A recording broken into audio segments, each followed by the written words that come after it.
Times today news కి స్వాగతం. Bulletin లో హెడ్లైన్స్ చూద్దాం. కేంద్ర మంత్రి శ్రీమతి న్యూఢిల్లీలోని బీజేపీ ప్రధాన కార్యాలయంలో శోభా కరందాజే విలేకరుల సమావేశంలో ప్రసంగించారు. జనసేన పార్టీ తరపున ఎన్నికైన ప్రజా ప్రతినిధులకు సత్కారం.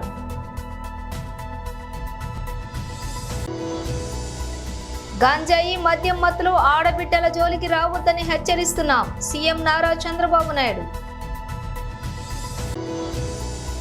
కమిషన్ చైర్మన్ ను మార్చమని చెప్పిన సుప్రీం, ఓకే చెప్పిన తెలంగాణ ప్రభుత్వం.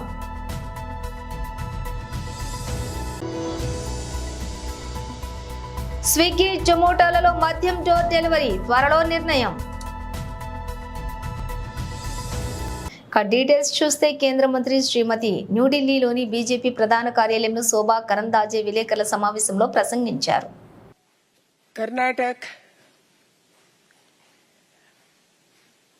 शांति का राज्य है. कर्नाटक एक प्रोग्रेसिव स्टेट है. कर्नाटक फेमस था आईटीबीटी के लिए, मगर आज कर्नाटक पिछले 1 साल से घोटाले के लिए, महिला का अत्याचार के लिए, हत्या के लिए प्रसिद्ध हो रही है. 1 साल से कांग्रेस का सरकार है. हमारा विधानसभा में पहली बार पाकिस्तान जिंदाबाद नारा लगाया एंड सीएम का हर एक कार्यक्रम में पाकिस्तान जिंदाबाद नारा लगाते हैं.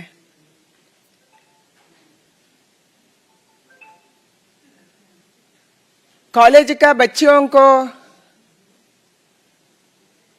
अत्याचार कर रहे हैं, हत्या कर रहे हैं, फिर भी कौन अपराधी है उसको रक्षा करने का काम सरकार कर रहे हैं. कर्नाटक का मुख्यमंत्री राज्य का रक्षा का विचार में, लोगों का रक्षा के विचार में, नहीं तो विकास का विचार में सोचते नहीं है. खुद घोटाला में फंसे हैं.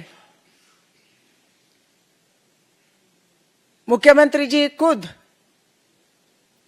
उसका बीवी पार्वती सिद्धारामैया मैसूर का मूडा में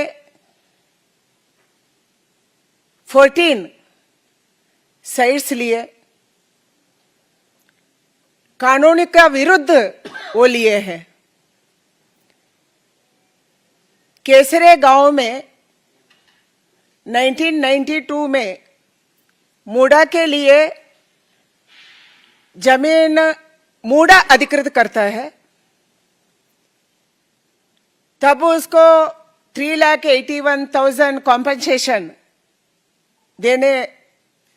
देता है मूडा. बट पार्वती सीतारामैया नहीं लेती है, चुप रहती है. तब भी अभी का सीएम सिद्धारामैया ने मंत्री थे. 92 में वो मंत्री थे, फाइनेंस मिनिस्टर थे. 98 में 4161 होती है, तब भी वो चुप थे, तब भी वो डीसीएम थे. 2002 में సిద్ధరామయ్య జనసేన పార్టీ తరపున ఎన్నికైన ప్రజా ప్రతినిధులకు సత్కారం.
అసాంఘిక శక్తుల్ని హెచ్చరిస్తున్నా, మీ అసాంఘిక కార్యకలాపాలు అన్ని మానుకోండి. గంజాయి మద్యం మత్తులో ఆడబిడ్డల జోలికి రావద్దని హెచ్చరిస్తున్నా. చిన్నపిల్లల్ని కూడా వదలకుండా నంద్యాల, విజయనగరంలో జరిగిన ఘటనలు సభ్య సమాజం తలదించుకునేలా ఉన్నాయి. వ్యవస్థ చెడిపోయి మనుషులు ఉన్మాదుల్లా తయారయ్యే దుస్థితి వచ్చింది. ఇది మొత్తం సరిచేసే బాధ్యత తీసుకుంటా. తప్పు చేసే వారికి కఠినంగా శిక్షలుంటాయి. అవుతున్నాయి. లాస్ట్ టైం చాలా ఫర్మ్గా యాక్ట్ చేశాం, మీకు ఐడియా ఉంటుంది. నేను ఒకటే రాష్ట్రంలో ఉండే ప్రతి ఒక్కరికి ఒకటే చెప్తున్నా, ఇల్లీగల్ యాక్టివిటీస్ ఎక్కడ జరిగినా వదిలిపెట్టం. I'm very clear. అలవాటైన వాళ్ళు ఎవరైనా ఉంటే అలవాట్లు మానుకోండి. మానుకోకపోతే మాత్రం చాలా ఫర్మ్గా ఉంటాం. రెండోది, గంజాయి మత్తులో లేకుంటే మద్యం మత్తులో ఇష్టానుసారంగా ఆడబిడ్డలపైన అత్యాచారాలు చేయడం, నేరాలు చేయడం, గంజాయి దాగి రోడ్డు మీద పడడం, ఇవి చేస్తే మాత్రం చాలా జాగ్రత్తగా ఉండండి. మళ్లీ మళ్లీ వార్నింగ్ ఇస్తున్నా. ఒకసారి చెప్పా, రెండోసారి చెప్పా, మూడోసారి చెప్పా. రేపు ఏం చేయాలనో కఠినంగా వ్యవహరించి చేసి చూపిస్తాం. హెచ్చరిక చేస్తున్నా రాష్ట్రంలో ప్రతి ఒక్కరికి. యాంటీ సోషల్ ఎలిమెంట్స్ కి అందరికీ హెచ్చరిక చేస్తున్నాం. అందుకే ఈరోజు నంద్యాలలో జరిగిన ఇన్సిడెంట్ కానీ, అదే మరి ఈస్ట్ గోదావరిలో శ్రీకాకుళంలో జరిగిన ఇన్సిడెంట్ కానీ చాలా సర్వసభ్యం సమాజం చీకొట్టే సందర్భాలు ఇవి. ఏంటంటే 9 సంవత్సరాల అమ్మాయి, 3 తీసిపోయి రేపు చేయడం ఏంటి, అమ్మాయిని చంపేయడం ఏంటి, వాళ్ళు మైనర్స్ ఏంటి, మైనర్స్ కూడా మారి తయారైపోయే పరిస్థితికి వచ్చారు. వాళ్ళని కూడా చెడుదారిని పెట్టే పరిస్థితికి వచ్చారు. ఇక్కడేంటి 6 నెలల అమ్మాయి ఏంటండి, వాడు ఏంటి, కొంచెమైనా సరే చిన్న పిల్లల్ని కూడా ఈ మరి హెరాస్ చేసే పరిస్థితికి వచ్చారంటే ఎంత దారుణం మనం ఆలోచించాలంటే. ఇది వ్యవస్థ ఎంత భ్రష్టు పట్టింది, ఎంత చెడిపోయింది, మనసులు ఏ విధంగా కలుషితం అయిపోయినాయి. ఒక్కొక్కరు ఎట్లా తయారయ్యారంటే ఒక ఉన్మాదుల మారిగా తయారయ్యే పరిస్థితికి వచ్చారు. దీనికి కారణం గడిచిన 5 సంవత్సరాలు. దీన్ని చాలా గట్టిగా వార్నింగ్ ఇస్తున్నా. ఎవరికైనా ఇంకా మత్తుంటే మాత్రం షాక్ ట్రీట్మెంట్ తప్పదు. మీకు బీ కేర్ఫుల్ ఆన్ దట్. తెలంగాణలో విద్యుత్ కొనుగోళ్లు, పవర్ ప్లాంట్ల నిర్మాణాలపై కాంగ్రెస్ సర్కార్ నియమించిన జస్టిస్ నరసింహారెడ్డి కమిషన్ తీరును సుప్రీంకోర్టు తప్పుపట్టింది. విచారణ పూర్తి కాకముందే కమిషన్ ఓ నిర్ణయానికి వచ్చిందని ఆక్షేపించింది. ఈ మేరకు సుప్రీంకోర్టు ప్రధాన న్యాయమూర్తి జస్టిస్ డివై చంద్రచూడ్ నేతృత్వంలోని ధర్మాసనం కీలక వ్యాఖ్యలు చేసింది. జస్టిస్ నరసింహారెడ్డి కమిషన్ను రద్దు చేయాలంటూ తెలంగాణ మాజీ ముఖ్యమంత్రి బీఆర్ఎస్ చీఫ్ కేసీఆర్ సుప్రీంకోర్టును ఆశ్రయించిన విషయం తెలిసిందే. తొలుత హైకోర్టులో పిటిషన్ వేయగా కోర్టు తోసిపుచ్చింది. దీంతో కేసీఆర్ సుప్రీంకోర్టు తలుపు తట్టారు. ఈ పిటిషన్పై సీజేఐ డివై చంద్రచూడ్ నేతృత్వంలోని జస్టిస్ జేబీ పాద్వాలా, జస్టిస్ మనోజ్ మిశ్రాల ధర్మాసనం మంగళవారం విచారణ చేపట్టింది. కేసీఆర్ తరపున ముకుల్ రోహ్తీ, తెలంగాణ ప్రభుత్వం తరపున సిద్ధార్థ లూద్రా, కమిషన్ తరపున గోపాల్ శంకర్ నారాయణన్ వాదనలు వినిపించారు. వాదనలు విన్న ధర్మాసనం జస్టిస్ నరసింహారెడ్డి తీరును ఆక్షేపించింది. కమిషన్ చైర్మన్ ప్రెస్ మీట్ పెట్టడం నిబంధనలకు విరుద్ధమని పేర్కొంది. అయితే కమిషన్ చైర్మన్ ను మార్చేందుకు ప్రభుత్వానికి అవకాశం ఇచ్చింది. దీంతో కమిషన్ కు కొత్త చైర్మన్ పేరును మధ్యాహ్నం కోర్టుకు వెల్లడిస్తామని ప్రభుత్వ తరపు న్యాయవాది సిద్ధార్థ లూద్రా తెలిపారు. స్విగ్గీ, జొమాటో తదితర ఆన్లైన్ ప్లాట్ఫామ్ల ద్వారా నచ్చిన ఫుడ్ను గుమ్మం వద్దకు తెప్పించుకున్నట్టే నచ్చిన బ్రాండ్ మద్యం సీసాను తెప్పించుకోవచ్చు. బెంగాల్, ఒడిశా రాష్ట్రాలలో మద్యం డోర్ డెలివరీ విధానం ఇప్పటికే అమల్లో ఉంది. ప్రస్తుతం దీని మరో 7 రాష్ట్రాలు అమలు చేసేందుకు ప్రభుత్వం ఏర్పాటు చేస్తోంది. ఇందుకోసం ఆన్లైన్ ప్లాట్ఫామ్లతో మద్యం తయారీదారులు చర్చిస్తున్నారు. పరిమిత సంఖ్యలోనే డెలివరీలు చేయనున్నట్లు అధికార వర్గాలు వెల్లడించాయి. ఈ దిశగా ప్రయత్నాలు జరుగుతున్నాయని పలు జాతీయ మీడియా సంస్థలు కూడా ప్రసారం చేశాయి. ఈ విధానం అమల్లోకి వస్తే మందుబాబులకు నిజంగానే గుడ్ న్యూస్. వైన్ షాప్ దాకా వెళ్లాల్సిన పని లేకుండా ఇంట్లో కూర్చుని మద్యం తెప్పించుకుని సేవించే అవకాశం కలుగుతుంది. త్వరలో ఢిల్లీ, కర్ణాటక, తమిళనాడు, కేరళ, హర్యానా, పంజాబ్, గోవా వంటి రాష్ట్రాల్లో పైలట్ ప్రాజెక్టుగా మద్యం డోర్ డెలివరీ విధానాన్ని అమలు చేయాలని పరిశ్రమ వర్గాల్లో ప్రయత్నాలు జరుగుతున్నాయి. ఈ మేరకు జాతీయ మీడియాలో కథనాలు వెలువడ్డాయి. లాభ నష్టాలపై ఓ అంచనాకు వచ్చాక అమలుపై త్వరలోనే నిర్ణయం తీసుకో తీసుకోబోతున్నట్లు చర్చ జరుగుతోంది. కోవిడ్-19 సమయంలో మహారాష్ట్ర, జార్ఖండ్, ఛత్తీస్గఢ్, అస్సాం రాష్ట్ర ప్రభుత్వాలు తాత్కాలికంగా మద్యం హోమ్ డెలివరీకి అనుమతించాయి. వైరస్ వ్యాప్తి తగ్గాక తిరిగి నిషేధం విధించాయి. అయితే బెంగాల్, ఒడిశాలలో మాత్రం ఇప్పటికీ అది కొనసాగుతోంది. డోర్ డెలివరీకి అనుమతించడం ద్వారా మద్యం అమ్మకాలు 20-30% పెరిగినట్లు రిటైల్ పరిశ్రమల అధికారులు చెప్పినట్లు జాతీయ మీడియా కథనంలో పేర్కొంది. ఈ విధానం మన రాష్ట్రంలోనూ అమలు చేయాలని హైదరాబాదీలు 100% పట్టుబడుతున్నట్లు ఇటీవల సర్వే ఒకటి బయటపెట్టింది. యాప్రాల్లో నివసిస్తున్న వివాహిత మహిళపై జరిగిన అత్యాచారం కేసులో ఇద్దరిని అదుపులోకి తీసుకున్న అల్వాల్ పోలీసులు. అల్వాల్ పోలీస్ స్టేషన్లో ఏర్పాటు చేసిన విలేకరుల సమావేశంలో మేడ్చల్ డీసీపీ కోటిరెడ్డి తెలిపిన వివరాల ప్రకారం శుక్రవారం సాయంత్రం యాప్రాల్లో ఓ మహిళ ఊబర్ ఆటో వాహనం నంబర్ AP 11 TA0266 బుక్ చేసింది. ఆ ఆటో రాగానే ఎక్కి అల్వాల్ పోలీస్ స్టేషన్కు వెళ్ళింది. అక్కడ పని ముగించుకుని మళ్ళీ అదే ఆటోలో ఇంటికి తిరుగు ముఖం పట్టింది. అప్పటికే ఆమెపై కన్నేసిన ఆటో డ్రైవర్ ఆమెను మాటల్లో పెట్టి వీధుల గుండా తిప్పుతూ ఓ మద్యం షాపు వద్ద ఆటోను ఆపాడు.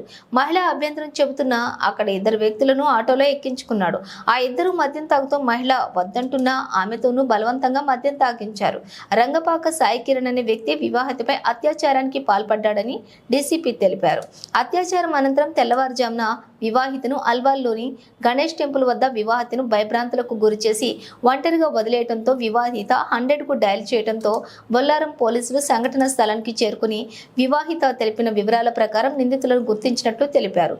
ఈ కేసుకు సంబంధించి ఇద్దరిని అదుపులోకి తీసుకున్నట్లుగా పోలీసులు తెలిపారు. మరో ఇద్దరి కోసం గాలింపు చర్యలు చేపట్టామని అన్నారు. సైబరాబాద్ పోలీస్ సేవల కోసం డయల్ 100 చేసి పోలీసుల సేవలు ప్రజలందరూ కూడా సద్వినియోగం చేసుకోవాలని మీడియా ద్వారా తెలిపారు. రేప్ కేసులో రికార్డ్ టైంలో అల్వాల్ పోలీసు, SOT, CCS ముగ్గురు జాయింట్గా దీని మీద పనిచేసి డిటెక్ట్ చేయడం జరిగింది.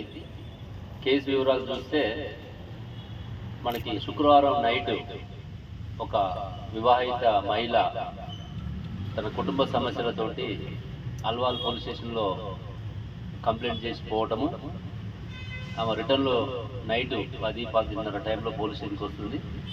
కంప్లైంట్ ఇచ్చి రిటర్న్ పోతున్నటువంటి టైంలో ఒక ఆటోని ఎంగేజ్ చేసుకొని ఆమె ఒక హోటల్ దగ్గర ఆకలి అవుతున్న ఉద్దేశంతో హోటల్ దగ్గర ఆగినప్పుడు Durga bar and restaurant Lothukunta దగ్గర ఉన్నటువంటి దుర్గా బార్ అండ్ రెస్టారెంట్ సమీపంలో ఆగినప్పుడు అక్కడ మాట వేసి ఆటో డ్రైవర్స్ రెగ్యులర్గా అక్కడ మద్యం సేవించడానికి వెళ్తుంటారు.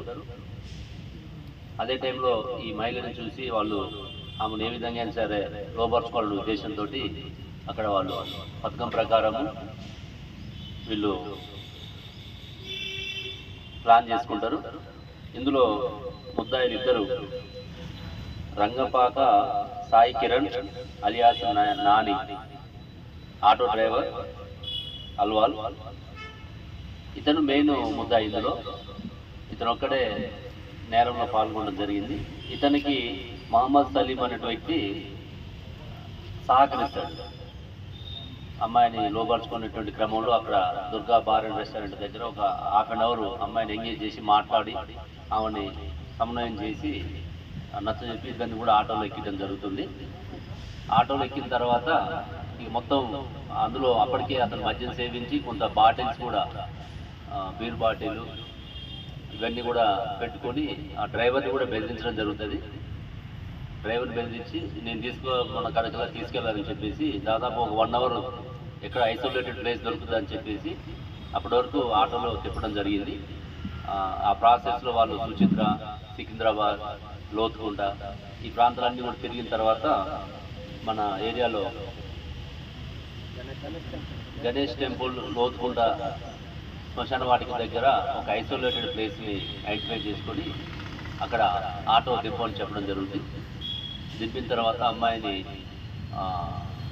ఇబ్బంది పెట్టి తర్వాత అక్కడనే వదిలేసిపోవడం జరుగుతుంది. ఆ తర్వాత నైట్ అప్పటికి 12-1 అట్లా అవుతుంది.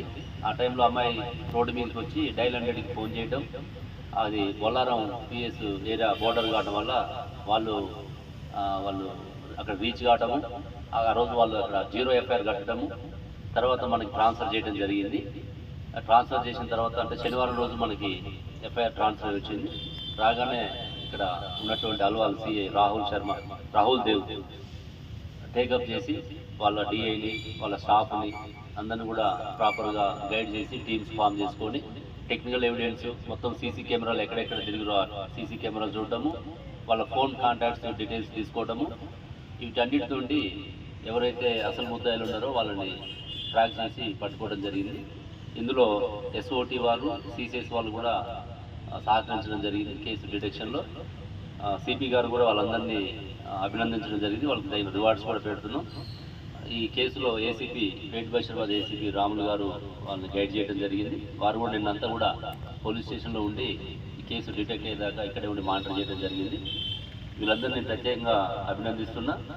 ఇందులో ఇద్దరు వ్యక్తులు పాత నేర చరిత్ర కూడా లేదు. ఇప్పటివరకు తెలిసిన ప్రకారము ఆటో డ్రైవర్ ఎవరైతే ఉన్నారో ఈ అమ్మాయిని ఫస్ట్ తీసుకొచ్చినటువంటి శంకర్ మీద కూడా ఇంకా అనుమానాలు ఉన్నాయి.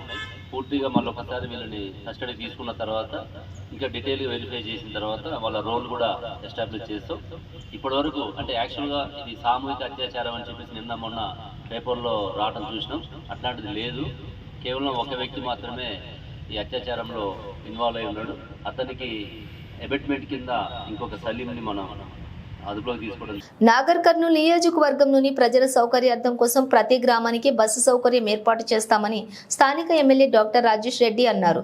మంగళవారం ఉదయం జిల్లా కేంద్రంలోని బస్టాండ్లో నాగర్ కర్నూలు నుండి వయా తూడుకుర్తి మీదుగా వనపర్తి వెళ్లే విధంగా ఏర్పాటు చేసిన బస్సును ఆయన ప్రారంభించారు. ఈ సందర్భంగా ఆయన మాట్లాడుతూ గతంలో అనేక రూట్లలో బస్సులను రద్దు చేయడం జరిగిందని, వాటి వివరాలను తెలుసుకుని ప్రతి గ్రామానికి మళ్లీ బస్సు సౌకర్యం కల్పించే విధంగా అధికారులతో చర్చించడం జరిగిందని తెలిపారు. తెలంగాణలో రాష్ట్రం ఏర్పడిన తర్వాత ఉచితంగా బస్సు ప్రయాణ సౌకర్యం మహిళలకు కల్పించడం జరిగిందని, అదేవిధంగా 2250 బస్సులను కొత్తగా కొనుగోలు చేసేందుకు ప్రభుత్వం అన్ని చర్యలు తీసుకుని ఆదేశించడం జరిగిందని తెలిపారు. డిపో పరిధిలో ఎన్ని కొత్త బస్సులు కావాలో అధికారులను అడిగి తెలుసుకోవడం జరిగిందని అన్నారు.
మేడ్చల్ జిల్లా బోడుపల్లిలోని కిరణ్ ఇంటర్నేషనల్ స్కూల్ ముందు విద్యార్థి సంఘాలు ధర్నా నిర్వహించారు. నిన్న కిరణ్ స్కూల్లో డాన్స్ మాస్టర్ రవికుమార్ 1వ తరగతి విద్యార్థినిపై అసభ్య ప్రవర్తన పట్ల ఆందోళన వ్యక్తం చేసిన ఏబీవీపీ విద్యార్థి సంఘం నాయకులు బాధిత విద్యార్థినికి న్యాయం చేసి డాన్స్ మాస్టర్ను కఠినంగా శిక్షించాలని డిమాండ్ చేస్తూ స్కూల్ లోపలికి దూసుకెళ్లేందుకు ప్రయత్నించిన విద్యార్థులు ఘటనా స్థలానికి చేరుకుని పోలీసులతో విద్యార్థి సంఘాల నేతలు వాగ్వాదం. మేడిపల్లి సీఐ గోవింద్ రెడ్డి ఆధ్వర్యంలో పటిష్టమైన బందోబస్తు ఏర్పాటు చేసిన పోలీసులు విద్యార్థులతో చెలకాటమా ఖబర్దార్ ఖబర్దార్ విద్యార్థులతో చెలకాటమా ఖబర్దార్ ఖబర్దార్ రావాలి రావాలి దీవో రావాలి రావాలి రావాలి దీవో రావాలి చెప్పాలి చెప్పాలి సమాధానం చెప్పాలి చెప్పాలి చెప్పాలి సమాధానం చెప్పాలి దీవో జస్టిస్ దీవో జస్టిస్. నిన్న ఏదైతే కిరణ్ ఇంటర్నేషనల్ స్కూల్లో డాన్స్ టీచర్ ఏదైతే ఫస్ట్ క్లాస్ అమ్మాయి మీద జరిగిన ఏదైతే మనం చూసామో దానికి సంబంధించి దాని గురించి విచారణ చేయడానికి ఇక్కడ భారతీయ జనతా పార్టీ మహిళా మోర్చా నుంచి రావడం జరిగింది. ఇక్కడ ముఖ్యంగా మేము తెలుసుకుంది ఏంటంటే ఇక్కడ యాజమాన్య నిర్లక్ష్యం చాలా ఉంది. ఎందుకు అంటే వాళ్ళని ప్రశ్నించినప్పుడు సీసీ కెమెరాస్ పనిచేయట్లేదని అంటారు. మళ్ళీ జెండర్ సెన్సిటైజేషన్ మీద ఏమైనా చర్యలు మీరు ముందు గుడ్ టచ్ బ్యాడ్ టచ్ గురించి పిల్లలకి ఎక్స్ప్లెయిన్ చేస్తున్నారా అంటే అది ఇంకా వర్క్ ప్రాసెస్లో ఉంది అని అంటారు. తర్వాత at the same time gent instructors ఉన్నప్పుడు లేడీ మానిటర్స్ లేకపోతే కోఆర్డినేటర్స్ ఎందుకు లేరు అంటే వాళ్ళ దగ్గర సమాధానం లేదు. అంటే పేరెంట్స్ దగ్గర నుంచి తెలుసుకున్నది ఏంటంటే ఎప్పటి నుంచో అతన్ని ప్రతి అమ్మాయిని టచ్ చేయడం అనేది వాళ్ళ పేరెంట్స్ దగ్గర నుంచి మేము ఇప్పుడు విన్న విషయం. అట్లాంటిది వాళ్ళ దృష్టిలోకి ఆల్రెడీ వచ్చినప్పటికీ కూడా ఇంతవరకు అని చర్యలు తీసుకోలేదు. పోనీ ఇది 11వ తారీఖు జరిగిన ఇన్సిడెంట్ వెలుగులోకి నిన్న వచ్చింది. అంటే దాన్ని సప్రెస్ చేసే ప్రయత్నం యాజమాన్యం చాలా చేసింది. అట్ ద సేమ్ టైం లోపాలు కూడా స్కూల్ మేనేజ్మెంట్లో చాలా ఉన్నాయి. కానీ మనకు తెలుసుకోవాల్సిన విషయం ఏంటంటే ఒక చిన్న పాప పైన జరిగినప్పుడు సివిక్ సెన్స్ ఉన్న ప్రతి ఒక్కరు రియాక్ట్ కావాలి. వాళ్ళకి జరిగింది ఏందనేది ఇంకొకరికి జరగకూడదు అని చెప్పేసి మనకు సివిక్ సెన్స్ ఉండాలి. అందరూ రావాలి, దీనిపైన మాట్లాడాలి, వెనక్కి తగ్గొద్దు అనేది నా ఇంటెన్షన్. మన ప్రభుత్వం కూడా ఎట్లా తయారైందంటే రోజు ఇవి జరుగుతున్నప్పటికీ కూడా దీనిపైన కూడా కొంచెం యాక్షన్ కూడా తీసుకోవట్లేదు. చిన్నపిల్లలు అయితే ఎట్లా టెండర్ మైండ్స్ అండి. ఫస్ట్ క్లాస్ పాపకి ఏం తెలుస్తుంది? అట్లాంటప్పుడు మీరు ఏం చేయాలి? లేడీ ఇన్స్ట్రక్టర్స్ని పెట్టాలి. అట్లీస్ట్ లేడీ ఇన్స్ట్రక్టర్స్ లేనప్పుడు ఎవరినన్నా లేడీ కోఆర్డినేటర్స్ అన్న పెట్టి వాళ్ళని మానిటర్ చేయాలి. ఒక స్కూల్లో ఒక స్టాఫ్ని రిక్రూట్ చేసుకున్నప్పుడు వాడి పాస్ట్ హిస్టరీ ఏందనేది చూసుకోవాలి. వాడిని ఎప్పటికప్పుడు మానిటర్ చేయాలి. అట్లీస్ట్ మీకు అతని మీద నమ్మకం కలిగినంత వరకు అట్లీస్ట్ మానిటర్ చేయాలి. వాడి బిహేవియర్ ఎట్లా ఉందనేది చూడాలి. బికాజ్ ఇది ఒక్క ఈ స్కూల్ సమస్య కాదు, ప్రతి స్కూల్లో జరుగుతుంది. ఇదివరకు కూడా బంజారా హిల్స్లో డిఏవి పబ్లిక్ స్కూల్లో కూడా ఇదే జరిగింది. అట్లాంటప్పుడు స్కూల్ని మూయించడం జరిగింది. అట్లాంటిది పునరావృతం కాకుండా మీరు ఎంత కేర్ఫుల్గా ఉండాలి. ఎందుకంటే రోజు సమాజంలో జరుగుతున్నప్పుడు అట్లీస్ట్ స్కూల్లో కూడా వాళ్ళకి సెక్యూరిటీ సేఫ్టీ లేకపోతే ఇంకెక్కడికి వెళ్తారు సార్ పసిపిల్లలు? నాకు అర్థం కాదు. బయట సేఫ్టీ లేదు, స్కూల్లో సేఫ్టీ. బులెటిన్ ముగించే ముందు హెడ్లైన్స్ మరోసారి. కేంద్ర మంత్రి శ్రీమతి న్యూఢిల్లీలోని బీజేపీ ప్రధాన కార్యాలయంలో శోభా కరందాజే విలేకరుల సమావేశంలో ప్రసంగించారు. జనసేన పార్టీ తరపున ఎన్నికైన ప్రజా ప్రతినిధులకు సత్కారం.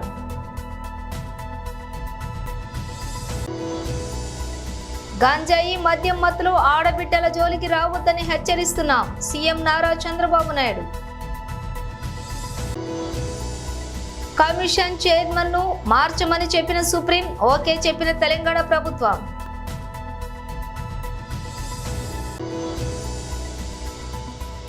స్విగ్గీ జొమాటోలలో మద్యం డోర్ డెలివరీ త్వరలో నిర్ణయం. ఇవి బులెటిన్ విశేషాలు. మరో బులెటిన్తో మళ్ళీ కలుద్దాం.